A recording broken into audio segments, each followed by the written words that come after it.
ಭೋಲೋ ಭಾರತ್ ಮಾತಾ ಕಿ. ಕಾಂಗ್ರೆಸ್ ಪಕ್ಷಕ್ಕೆ ಇಲ್ಲಿ ನೆರೆದಿರ್ತಕ್ಕಂಥ ಎಲ್ಲ ನನ್ನ ಮಹಿಳಾ ಸಹೋದರಿಯರಿಗೆ, ಬಂಧುಗಳೇ, ನನ್ನ ಪ್ರೀತಿಯ ನಮಸ್ಕಾರಗಳು. ಇನ್ನೇನು ಕೆಲವೇ ಕ್ಷಣಗಳಲ್ಲಿ ನಿಮ್ಮ ಪ್ರೀತಿಯ ನಾಯಕಿ ಪ್ರಿಯಾಂಕಾ ಗಾಂಧಿ ಅವರು ಬಂದು ನಮ್ಮನ್ನೆಲ್ಲ ಕುರಿತು ಮಾತನಾಡ್ತಾರೆ. ಈ ದಿವಸ ಇಂತಹ ಪ್ರೀತಿಯನ್ನು ತೋರ್ತಾ ಇರ್ತಕ್ಕಂಥ ನಿಮ್ಮೆಲ್ಲರಿಗೂ ಕೂಡ ನಾನು ಶತಕೋಟಿ ನಮಸ್ಕಾರಗಳನ್ನು ತಿಳಿಸ್ತಾ, ಈ ದಿವಸ ದೇಶ ಬದಲಾವಣೆಯನ್ನು ಬಯಸ್ತಾ ಇದೆ. ದೇಶ ಬದಲಾವಣೆಯನ್ನು ಬಯಸ್ತಾ ಇದೆ ಮತ್ತು ನಾವೆಲ್ಲರೂ ಕೂಡ ಬದಲಾವಣೆಯನ್ನು ಬಯಸ್ತಾ ಇದ್ದೇವೆ.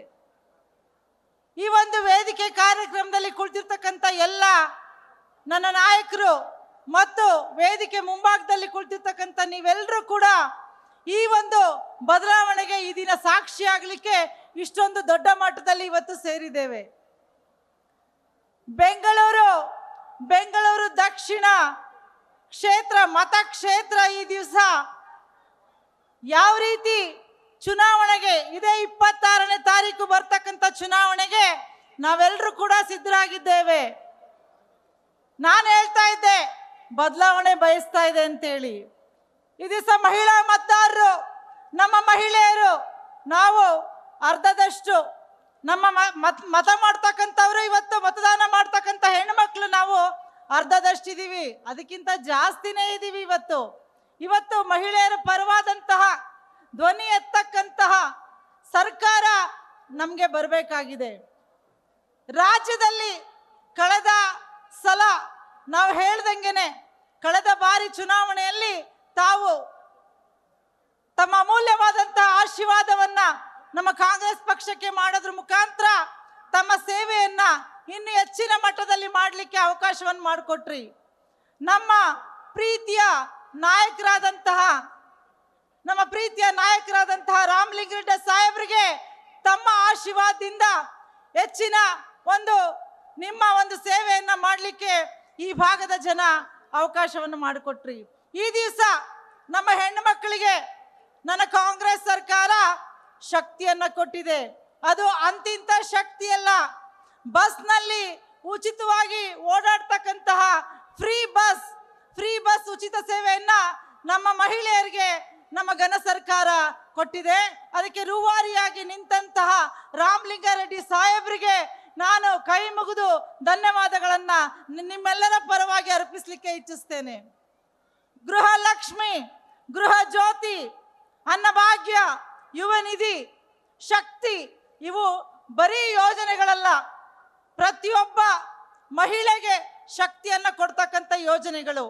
ಇವತ್ತು ನಾವು ಬುದ್ಧ ಬಸವ ಅಂಬೇಡ್ಕರರ ಒಂದು ಆಶಯವನ್ನ ನಮ್ಮ ಸರ್ಕಾರ ಇವತ್ತು ಈಡೇರಿಸ್ತಾ ಇದೆ. ಸಂವಿಧಾನದ ರಕ್ಷಣೆಯೊಟ್ಟಿಗೆ ಇವತ್ತು ಸರ್ವರಿಗೂ ಸಮ ಪಾಲು, ಸರ್ವರಿಗೂ ಸಮ ಬಾಳ ಅನ್ನೋ ಒಂದು ನಿಟ್ಟಿನಲ್ಲಿ ಪ್ರತಿಯೊಬ್ಬರಿಗೂ ಕೂಡ ಯೋಜನೆಗಳನ್ನ ಎಲ್ಲ ಜಾತಿ, ಎಲ್ಲ ವರ್ಗ, ಎಲ್ಲ ಸಮಾಜ, ಎಲ್ಲ ವರ್ಗದ ಜನರಿಗೂ ಕೂಡ, ಎಲ್ಲ ವಯೋಮಿತಿಯ ಮನುಷ್ಯರಿಗೂ ಕೂಡ ನೀಡ್ಕೊಂಡು ಬರ್ತಾ ಇದೆ. ಈ ದಿವಸ ನಮ್ಮ ಹೆಣ್ಮಕ್ಳು ಅನ್ನಭಾಗ್ಯ ಇರಬಹುದು, ಗೃಹ ಜ್ಯೋತಿ ಇರಬಹುದು, ಆ 2,000 ರೂಪಾಯಿ ಗೃಹಲಕ್ಷ್ಮಿ ಯೋಜನೆಯಲ್ಲಿ ತೆಗೆದುಕೊಳ್ತಕ್ಕಂಥ ನನ್ನ ತಾಯಂದ್ರು ನೆಮ್ಮದಿಯಿಂದ ಒಂದಷ್ಟು ಬದುಕನ್ನ, ಸ್ವಾಭಿಮಾನದ ಬದುಕನ್ನ ಕಟ್ಟಿಕೊಳ್ಳಿಕ್ಕೆ ನಮ್ಮ ಘನ ಸರ್ಕಾರ ಅವಕಾಶ ಮಾಡಿಕೊಟ್ಟಿದೆ. ನಾನಿವತ್ತು ಒಂದು ಪ್ರಶ್ನೆಯನ್ನ ಕೇಳ್ತೇನೆ. ಇಲ್ಲಿಯ ಸಂಸದರು ಏನು ಕಳೆದ ಒಂದು ಚುನಾವಣೆಯಲ್ಲಿ ತಾವು ಅವಕಾಶವನ್ನ ಕೊಟ್ಟಿದ್ರಿ, ಒಂದೇ ಒಂದು ದಿನ ಮಹಿಳೆಯ ಪರವಾದಂತಹ, ಯುವಕರ ಪರವಾದಂತಹ, ಜನಸಾಮಾನ್ಯರ ಪರವಾದಂತಹ ಧ್ವನಿಯನ್ನ ಎತ್ತಲೇ ಇಲ್ಲ. ನಮಗೆ ಆದಂತಹ ಅನ್ಯಾಯ, ತೆರಿಗೆಯಲ್ಲಿ ಅನ್ಯಾಯ ಆಯಿತು, ಆಗ್ಲೂ ಕೂಡ ಒಂದೇ ಒಂದು ಮಾತನ್ನು ಕೂಡ ಆ ಮನುಷ್ಯ ಮಾತನಾಡಲಿಲ್ಲ. ಈ ದಿವಸ ನಮ್ಮ ಪರವಾದಂತಹ ಧ್ವನಿಯನ್ನ ಎತ್ತತಕ್ಕಂತಹ ಒಬ್ಬ ನಮ್ಮ ಮನೆ ಮಗಳಿಗೆ ಅವಕಾಶವನ್ನ ಕೊಡ್ಲಿಕ್ಕೆ ನಾವೆಲ್ಲರೂ ಕೂಡ ಕಾತರಿಂದ ನೋಡ್ತಾ ಇದ್ದೇವೆ. ನಿಮ್ಮ ಪ್ರೀತಿಯ ಮನೆ ಮಗಳು ಯಾರೂ ಅಲ್ಲ, ನಿಮ್ಮ ಪ್ರೀತಿಯ ಮನೆ ಮಗಳು, ನಿಮ್ಮ ಸೇವೆಗೆ ಸದಾ ಕಾಲ ನಿಂತಿರ್ತಕ್ಕಂತಹ ಶ್ರೀಮತಿ ಸೌಮ್ಯ ರೆಡ್ಡಿ ಅವರಿಗೆ ತಮ್ಮ ಅಮೂಲ್ಯವಾದಂತಹ ಮತ ಆಶೀರ್ವಾದವನ್ನ ಮಾಡಿ ನಿಮ್ಮ ಸೇವೆಯನ್ನ ಮಾಡಲಿಕ್ಕೆ ಅವಕಾಶವನ್ನ ಮಾಡಿಕೊಡ್ಬೇಕಾಗಿ ನಾನು ಕೇಳ್ಕೊಳ್ತಾ ಇದ್ದೇನೆ. ಈ ದಿವಸ ದೇಶ ಬದಲಾವಣೆ ಬಯಸ್ತಾ ಇದೆ. ಇವತ್ತು ನನ್ನ ಪಕ್ಷ 6 ಮಹಿಳೆಯರಿಗೆ ಲೋಕಸಭೆಯಲ್ಲಿ ಸ್ಪರ್ಧಿಸಲಿಕ್ಕೆ ಅವಕಾಶವನ್ನ ಮಾಡಿಕೊಟ್ಟಿದೆ. ನಮ್ಮ ಪಕ್ಷ ಮಹಿಳಾ ಪರವಾದಂತ ಪಕ್ಷ, ನಮ್ಮ ಪಕ್ಷ ಎಲ್ಲ ಜಾತಿಯ ಪರವಾದಂತ ಪಕ್ಷ, ನಮ್ಮ ಪಕ್ಷ ಎಲ್ಲ ಧರ್ಮದ ಪರವಾದಂತ ಪಕ್ಷ. ಈ ದಿವಸ ಎಲ್ಲರನ್ನು ಒಗ್ಗೂಡಿಸ್ಕೊಂಡು ಹೋಗ್ತಕ್ಕಂತಹ ಕಾಂಗ್ರೆಸ್ ಪಕ್ಷದ ಒಂದು ಗುರುತಿಗೆ ತಮ್ಮ ಮತವನ್ನ ಹಾಕೋದ್ರ ಮುಖಾಂತರ ಕ್ರಮ ಸಂಖ್ಯೆ 3 ಗೆಲುವಿನ ಹಾದಿಗೆ 3 ಈ ದಿವಸ ಬರ್ತಕ್ಕಂಥ 26ರ ಚುನಾವಣೆಯಲ್ಲಿ ತಮ್ಮ ಅಮೂಲ್ಯವಾದ ಮತವನ್ನ ಮತಗಟ್ಟೆಯಲ್ಲಿ ಹೋದ ತಕ್ಷಣ ಬಂಧುಗಳೇ, ಬೆಳಗ್ಗೆ ಎದ್ದ ತಕ್ಷಣ ತಾವು ಮಾಡಬೇಕಾಗಿರೋದಿಷ್ಟೇನೆ.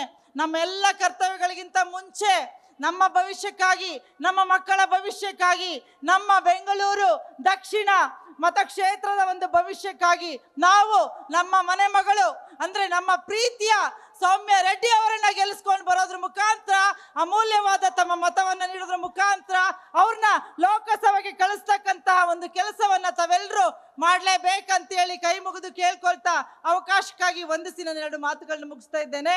ಜೈ ಹಿಂದ್, ಜೈ ಕರ್ನಾಟಕ, ಜೈ ಕಾಂಗ್ರೆಸ್. ನ್ಯೂಸ್ ಫಸ್ಟ್ ನಿರ್ಭೀತಿಯಿಂದ ನಿಮ್ಮ ಪರವಾಗಿ.